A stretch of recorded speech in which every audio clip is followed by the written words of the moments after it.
Asarfi classes के YouTube channel में हार्दिक अभिनंदन है दोस्तों।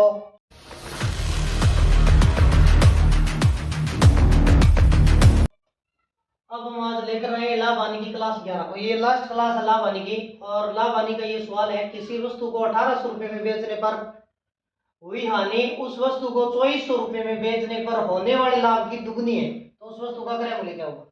देखो वो कहता है अगर 1800 में बेचते हैं तो हानि जो होती है वो उसी वस्तु को 2400 में बेचने पर होने वाले लाभ की हानि क्या है, दुगनी है, तो क्रय मूल्य तो क्या होगा। तो देखो पहले 1800 में बेचते हैं तो क्या होती है, हानि होती है। 1800 में बेचते हैं तो भी क्या होती है, इसमें हानि होती है। देखो और 2400 में बेचते हैं तो क्या होता है, लाभ होता है। अब देखो ये कहता है कि 1800 में बेचने पर हुई यानी 2400 में बेचने पर होने वाले लाभ की दुगनी है, मतलब हानि आपकी 2 है और लाभ आपका कितना है, 1। अब इन दोनों का अंतर लेना है, 2400 और 1800 का अंतर कितना आ गया, 600। दो और एक का टोटल योग कितना हो गया, 3। तो 3 का जो मान है वो कितना हो गया, 600। और एक का जो मान होगा वो कितना होगा, 3 एकम 3, 3 दूनी 200। अब एक का मान 2 है तो हानि का अनुपात 2 है, 2 को 2 से गुणा करो, 2 इंटू 200 कितना हो गया, 400। तो हानि कितने की होती है, 400 की। जब आप किसी सामान को 1800 में बेचते हो तो 400 की हानि होती है। इसका मतलब क्रय मूल्य कितना होगा, आपने कितने में खरीदा था, 1800 में बेचने पर 400 की हानि होती है, तो 400 जोड़ दो। तो आपने जो सामान खरीदा था वो कितने में खरीदा था, 2200। तो उस वस्तु का क्रय मूल्य कितना हो जाएगा, 2200 रुपये हो जाएगा। अगर आप इस तरीके से करना चाहते हो लाभ वाले तरीके से तो भी कर सकते हैं। एक का मान 200 है, मान लो लाभ का जो अनुपात है वो 1 और 1 का मान कितना है, 200 का लाभ होता है कब, जब आप उस वस्तु को 2400 में बेचते हो। अब 2400 में बेचने पर 200 का क्या होता है, लाभ होता है। तो 2400 में बेची 200 का लाभ होता है, तो क्रय मूल्य क्या करेंगे, 200 घटा देंगे लाभ, तो क्रय मूल्य कितना आ जाएगा, 2200। तो दोनों तरीके से कर सकते हैं, 2200 यहाँ और 2200 यहाँ। इस तरीके से सवाल को कर सकते हैं। देखो किसी वस्तु को 1800 में बेचने पर हुई हानि उस वस्तु को 2400 में बेचने पर लाभ की दुगनी है। अब हानि दुगनी, हानि को 2 लिख दिया, लाभ आपका सिंगल है तो 1 लिख दिया। अब ये हमें क्या लेना है, इनका अनुपात लेना है, 2 और 1 का अनुपात कितना हो गया, 3, और इनका अंतर लेना है, 2400 में से 1800 गया, कितना आ गया, 600। 3 का मान 600, 1 का मान कितना हो जाएगा, 200।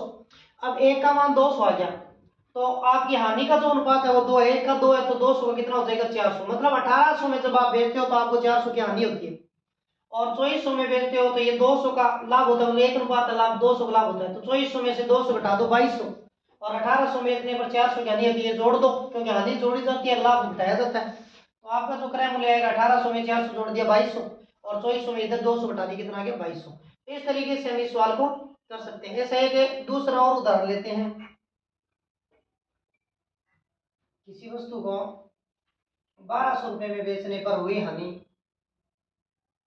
किसी वस्तु को 1200 रुपए में बेचने पर हुई हानि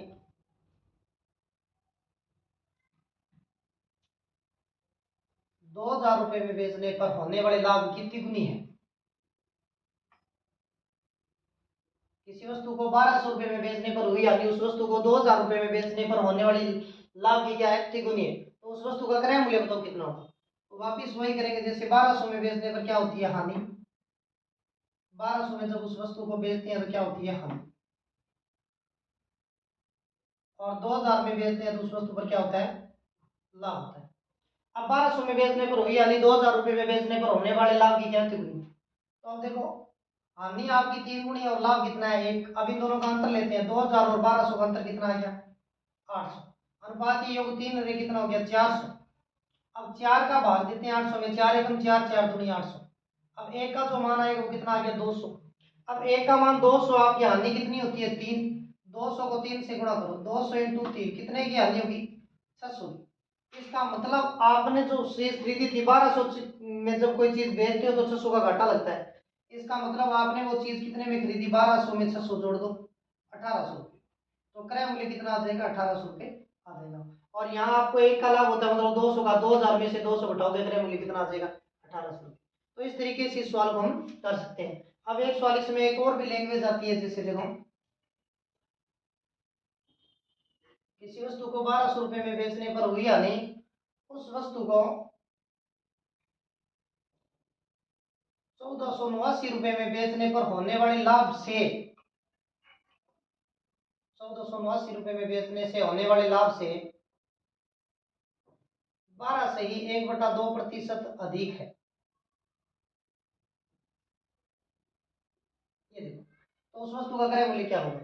अब देखो ये कह रहा है किसी वस्तु को 1200 रुपए में बेचने पर हुई यानी उस वस्तु को 1489 में बेचने पर होने वाले लाभ से 12.5% अधिक है, तो उस वस्तु का क्रय मूल्य तो कितना होगा। तो इस सवाल को ऐसे करेंगे, पहले इसकी भिन्न बनाएंगे, भाई हानि है वो लाभ से 12.5% अधिक है, तो इस 12 से 1/2 की जो भिन्न बनेगी 12 दूनी 24 अरे कितना हो गया 25, और जब हम 25 को 100 बनाते हैं तो कितने से गुणा करेंगे, 25 को 100 बनाते हैं तो 4 से, और 4 को कर दो इस 2 से, तो 4 दूनी कितना हो जाएगा 8, तो इसकी जो भिन्न बनेगी वो कितनी बनेगी 1/8। वो कह रहा है हानि लाभ से होने वाली हानि लाभ से अधिक है, तो लाभ आपका अगर 8 है तो हानि 1 ज्यादा है, तो हानि कितनी हो जाएगी, तो लाभ आपका 8 है तो हानि आपकी 1 ज्यादा है, कितनी हो जाएगी 9 हो जाएगी। इस तरीके से हम इस सवाल को कर सकते हैं, लाभ आपका 8 और हानि 1 ज्यादा है, क्योंकि हानि अधिक है 12.5%, इसका मतलब 1 ज्यादा है तो हानि हो जाएगी 9। अब हम इसी तरीके से कर सकते हैं, देखो 1200 में बेचने पर हानि होती है और 1489 में बेचने पर लाभ होता है। देखो हानि कितने की होती है, 1200 रुपए में बेचने पर हानि 9 होती है आपकी, एक ज्यादा है लाभ से, और लाभ कितना होता है 8 का। अब इन दोनों का अंतर लेते हैं, 1489 और 1200 का अंतर कितना आ गया 289। अब देखो 9 और 8 कितना हो गया 17, 17 का मान 289 है तो एक का मान कितना होगा 17 एकम 17, और 17 की स्क्वायर है 17 बार कटेगा तो एक का मान आ गया 17। अब एक का मान 17, 9 की हानि होती है, 17 को 9 से गुणा करो, 17 में कितना हो गया 153। अब आपको 1200 की चीज जब आप बेचते हो तो 153 रुपए का नुकसान होता है, तो आपने उस चीज को कितने में खरीदी थी, 1200 में आप 153 जोड़ दो, 3 5 2 और 1 3 और 1 1353 रुपए में आप उस चीज को खरीदते हो। तो इस तरीके से ये सवाल हम कर सकते हैं। जैसे देखो 1200 में खरीदी और 1489 में बेची, और जो हानि का प्रतिशत है वो लाभ से 12.5% अधिक है, तो 12.5% की जो भिन्न बनेगी वो कितनी बना ली 1/8। अब 12.5% की भिन्न 1/8 है, मतलब 8 लाभ है और हानि को कितना ज्यादा है तो 1 ज्यादा है, हानि कितनी होगी 9। अब यहाँ लिखे 1200 में बेचने पर 9 की हानि होती है और 1489 में बेचने पर 8 का लाभ होता है। अब अंतर जो होगा वो कितना होगा 289, और अनुपात योग 8 और 9 कितना हो गया 17, 17 का मान 289 है तो एक का मान कितना हो जाएगा 17। अब एक का मान 17 तो 9 का मान 17 में कितने होते हैं 153। अब 9 आप 1200 में बेचते हो तो 153 रुपए की क्या होती है हानि होती है। अब 153 रुपए की हानि होती है 1200 में बेचने पर, इसका मतलब आपने खरीदा कितने में था, 1200 में 153 जोड़ दो कितना हो जाता है 1353, तो इसका जो क्रय मूल्य है वो कितना आ जाएगा 1353। तो इस टाइप से इस प्रकार इस टाइप को हमने कर लिया पूरा। तो मैं आशा करता हूँ कि आपके समझ में आ गया होगा।